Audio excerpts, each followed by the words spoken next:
To, da male sive celice že 30 let uspešno kravžljajo možgane tistih, ki jih spremljamo, je res velik uspeh, vreden vsake pohvale.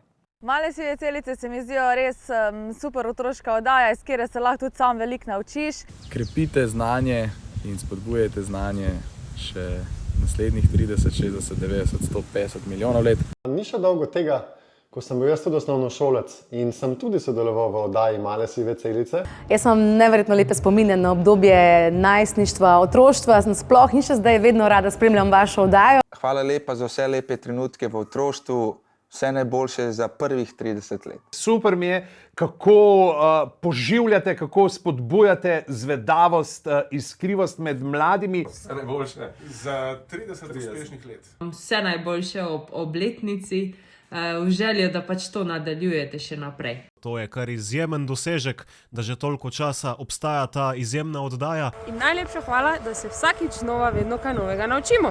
Upam, da vas bom lahko še v penziji gledal. Želim vam še veliko uspešnih oddaj naprej. Veliko radovednosti in zagona ter poguma, s katerim ustvarjate najboljši kviz za mlade na svetu. Še ni dost!